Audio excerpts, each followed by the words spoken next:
خانقاہ ربانیہ نقشبندیہ روحانی معلم پیر مفتی احسن محمود نقشبندی صاحب۔ سامعین اکرام قدر، اس لیے صحابہ کرام دین کی بنیاد ہے۔ توجہ کیجیے گا، صحابہ کرام دین کی بنیاد ہے۔ ان کے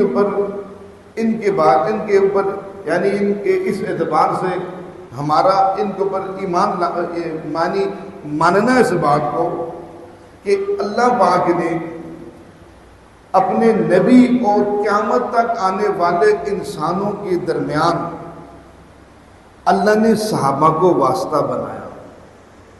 یعنی آج یہ سمجھ لیجئے کہ آج ہم لوگ مسلمان ہیں، ہمارے تک دین کس نے پہنچایا؟ ہمارے تک دین کس واسطے سے پہنچا؟ ہم اپنے واسطے کو دیکھیے۔ ہمارا جو واسطہ ہے وہ حضرات صحابہ کرام کا ہے۔ ہم تک دین اللہ نے پہنچایا، اللہ نے واسطہ حضرات صحابہ کرام کو بنایا۔ اب جو واسطہ بنے قیامت تک آنے والے انسانوں تک کے لیے جو دین پہنچے گا، اس کا واسطہ صحابہ کرام چلتے جائیں گے۔ اب حضور پاک صلی اللہ علیہ وسلم نے صحابہ کو یہ فرمایا تھا، فَلْيُبَلِّغْ شَاهِدٌ مِنْكُمُ الْغَائِبَ۔ جتنے حاضرین آپ صحابہ کرام ہیں، اب آپ کے ذمے ہیں اس دین کو دنیا کے اندر پہنچانا۔ آپ کے ذمے گویا کہ حضور پاک صلی اللہ علیہ وسلم نے بازبان نبوت دین کی ذمہ داری حضرات صحابہ کرام پہ سونپی۔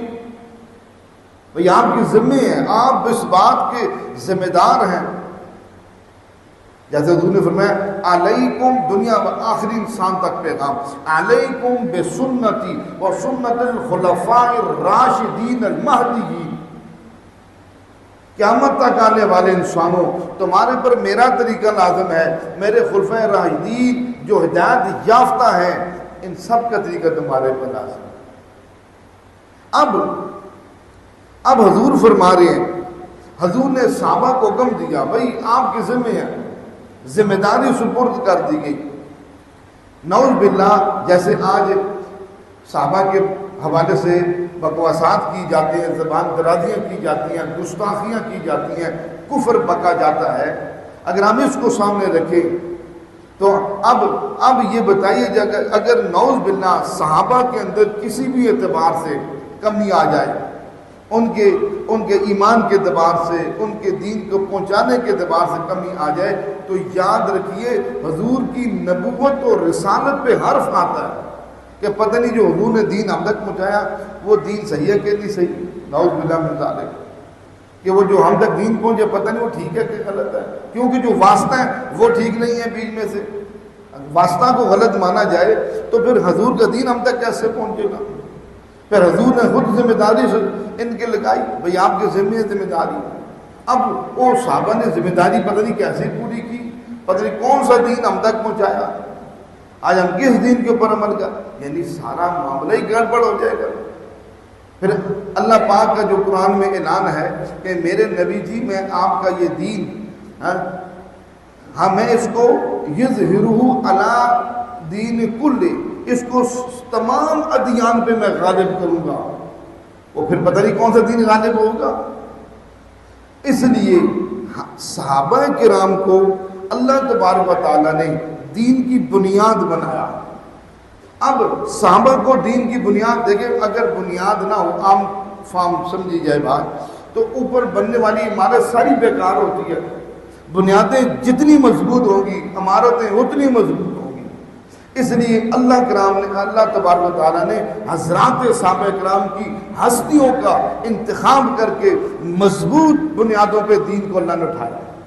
اس لیے صحابہ کرام کو اللہ نے افضل قرار دیا، دین کی بنیاد قرار دے کے یہ اللہ نے انہوں نے دین کی ایسی قربانیاں دی جن کا آج تک ہم تصور بھی نہیں کر سکتے، جن کا آج ہمارے قریب تصور بھی نہیں گزر سکتا صحابہ کیسی دین کے بارے میں قربانیاں کر رہے ہیں۔